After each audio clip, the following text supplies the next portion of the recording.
Boa noite a todos. Meu nome é Selma, eu sou voluntária da casa e hoje o tema que nós vamos abordar é as duas faces da culpa, do livro Modo de Entender uma Nova Forma de Viver, ditado pelo Espírito Hamed. E o que eu penso, depois de ter lido e estudado, as duas faces da culpa não pretende fechar as possibilidades de outros modos de se ver esse mesmo tema, né? Aqui são duas possibilidades que hoje nós vamos estar levando para vocês. Então nós começamos a partir de entender um pouco o que seja a culpa, né? Em termos mais gerais. A culpa ela está relacionada a uma obstinação neurótica em comportamentos do passado e interrompe nossas oportunidades de crescimento no presente, né? Isso o que quer dizer? É um modo de se entender de que um pensamento, como esse pensamento, ele pode aprisionar as pessoas, né? Em relação a como elas entendem a vida. E o que as prende, né? Como as prende em determinados pontos de sua vida e que não permitem que elas consigam levar adiante as oportunidades de crescimento no presente. Então as pessoas muitas vezes ficam fixadas, presas a um passado, né? E fecham um ciclo e elas não conseguem, na realidade, viver. Ou seja, olha, não conseguimos exercer os nossos direitos naturais, que são errar, crescer, mudar, julgar a nós mesmos. Ou seja, tornam-se inflexíveis diante de determinadas situações e pensamentos, né? Que passam a ser verdadeiros tipos de entraves e que são muito difíceis de nós conseguirmos ir levando esses entraves durante a nossa vida, né? E nós é que vamos realmente entendendo determinadas situações e comportamentos nossos dessa forma, como verdadeiros fantasmas, né? Então, a base da culpa se encontra nas crenças religiosas punitivas do pecado irreparável, né? Então, há muito tempo, nós vamos aprendendo determinados tipos de lições e nós vamos entendendo como se fossem verdades. Acabam constituindo verdades que, no fundo, nós nunca paramos para questionar qual é o fundamento, o que existe realmente, é válido para mim, né? Mas a gente aprendeu. Né? Lembremos que o real aprendizado e conscientização vai ocorrer sempre por meio de experiências e nunca por imposições e pelo receio. É interessante como, né, você só vai conseguir entrar no reino de Deus se você puder ajudar todos os necessitados. Ai meu Deus, então se eu não ajudar, eu vou me sentir culpado, eu não consigo entrar no reino de Deus. São pequenas crenças que nós vamos interiorizando e vamos considerando como verdades, mas não paramos para questionar, né?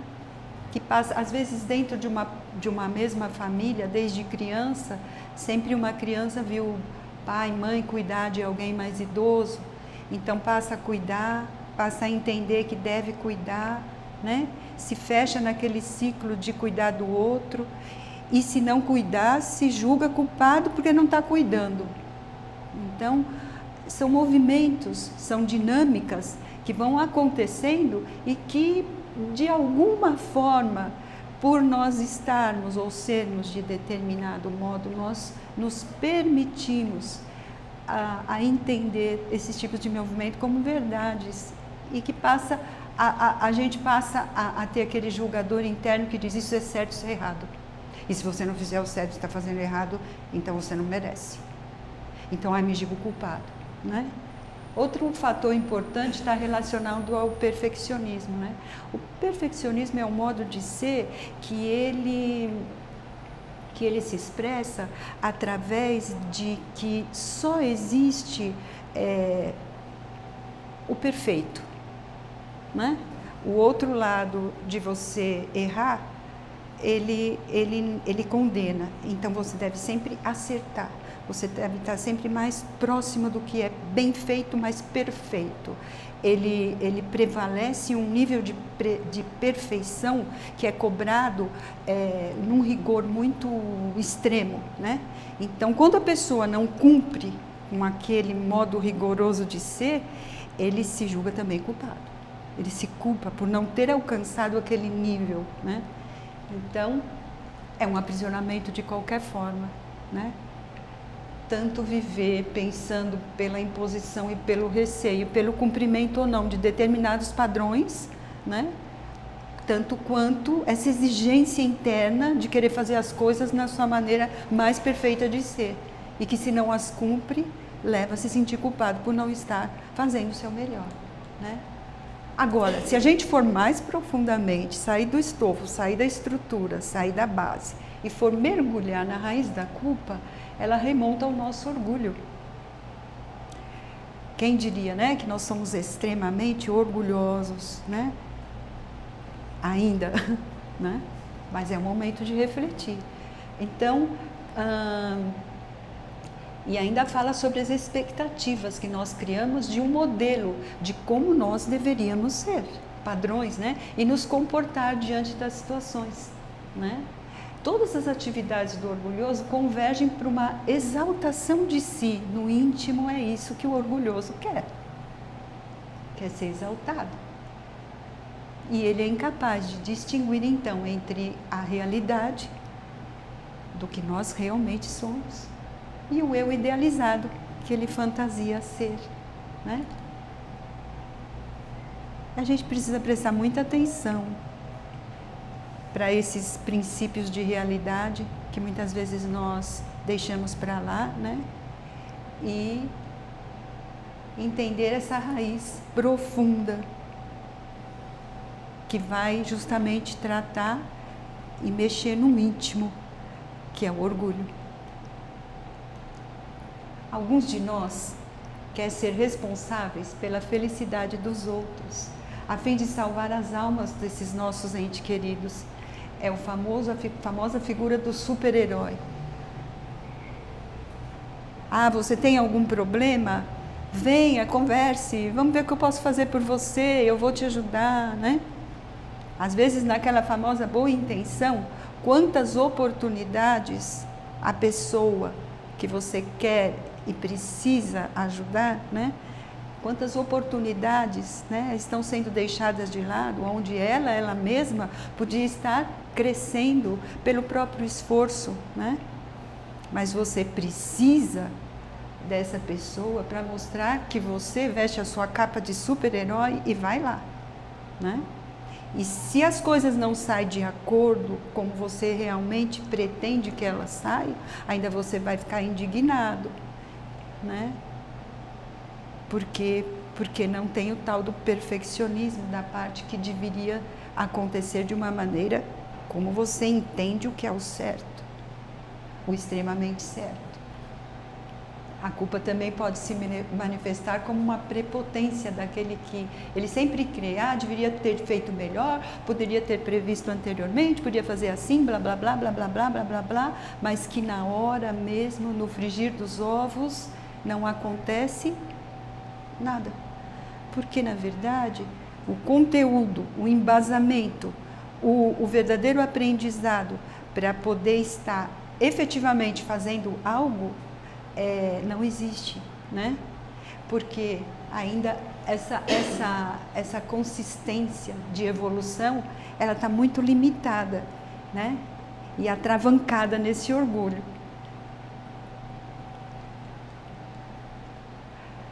Agora sim, no texto, existem as duas faces da culpa.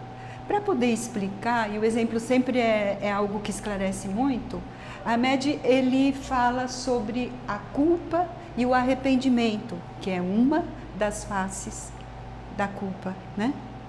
E para poder elucidar essa conversa nossa, a gente primeiro define. A culpa ou seja, que leva ao arrependimento, ela se manifesta quando nós tomamos ciência que sabíamos fazer algo melhor e não o fizemos. Então a gente, puxa vida, me sinto culpado, eu podia ter feito melhor, mas eu não consegui, eu não fiz. Então eu me arrependo por eu não ter conseguido fazer de acordo com como eu esperava, né? Para esclarecer melhor, Hamed traz a culpa de Simão Pedro para a gente poder refletir a respeito. O que acontece? Simão Pedro, numa última ceia, lá com Jesus, na época de Jesus, né? Participa dessa última ceia, e Jesus diz assim a Simão Pedro: Pedro, quando o galo cantar pela segunda vez, você há de me ter negado 3 vezes. Então Pedro vira para Jesus e diz assim: Mestre, eu sou uma rocha, meu nome é Pedro de Pedra. Eu não vou trair-vos, mas nem por nada do mundo. Eu vos sigo e vos amo. Eu vos tenho o maior respeito. Como hei de traí-lo? Você vai me trair, ele diz, né? E acontece, né? E aí Pedro se volta para Jesus e diz: mestre, eu falseei, né? Realmente eu me arrependo do que eu disse. Eu não tinha tanto conhecimento de mim quanto o conhecimento que vem de vossa parte, de tudo quanto, né? Vós que sois o mestre Jesus, sabes, né? Então, Pedro, ele se retrata, né? Então, a primeira coisa que acontece, Pedro admite o erro. É interessante, né? Então, há necessidade de um primeiro momento nós admitirmos o nosso erro frente a algum tipo de situação que não foi a contento e que não aconteceu de acordo com como nós esperávamos e que assim carregamos aquela culpa, vamos dizer, né? Segunda coisa, vai dentro desse processo um segundo item. Pedro teve a percepção da sua imaturidade, né? É uma outra questão de nós acharmos que somos realmente perfeitos e o dono da verdade, né? Entendeu e reconheceu a sua condição dessa criatura em evolução. E é o que muitos de nós, muitas vezes, a gente acha que já aprendeu tudo que devia, né? E que já é o suprassumo, né? De todo o conhecimento. Então, dessa forma, quando Pedro reconhece e entende e traz para si a questão do erro, porque ele admite ser parte dele, pertence a ele, né? Dessa forma ele abandona a culpa. Ela não pesa tanto quanto, por não mais aprovar aqueles velhos comportamentos e as atitudes imaturas que ele teve vamos dizer assim, se confrontar com Jesus, né? Ele assume essas responsabilidades de seus erros e evita repeti-los. Evita, né? Essa é uma palavra importante. Abranda o julgamento e vai perdoar a si mesmo. Outra questão, outra palavra muito importante, o auto-perdão, né? Sobre as nossas faltas. Pedro superou a culpa dessa maneira, né? E transformou-se. Então, assim, ele vivenciou uma existência de amor, compaixão, serenidade e perdão. Isso não quer dizer que Pedro, uma criatura humana, com suas fraquezas humanas, não passasse a ser alguém perfeito, mas reconheceu, e até esse momento é uma lição que é trazida para nós. Então, a culpabilidade de Pedro resultou num aprendizado e serviu para um degrau onde ele pode expandir o seu crescimento. Então vejam, nada, como dizia Lavoisier, né? Nada se cria, nada se perde, tudo se transforma. Então pequenos detalhes, erros, acertos e desacertos da nossa vida são grandes, vamos dizer assim, princípios de crescimento nosso, e tudo serve para o nosso crescimento, desde que nós consigamos acessar e entender, o que é muito difícil, passa muito, muitas vezes, nós, até hoje, a gente tem lições que dizem assim: poxa, mas vocês foram perceber agora essas questões, é tão fácil, é tão visível aos olhos, né? E, nossa, né? quando, nossa, puxa, quanto tempo, mas é assim, acontece, né? Pela nossa condição humana de ser, né? Um outro momento, e essa é a segunda face, né? É a culpa e o remorso. Então, o que quer dizer o remorso? O remorso ele se manifesta quando nós desistimos de nós mesmos diante do engano.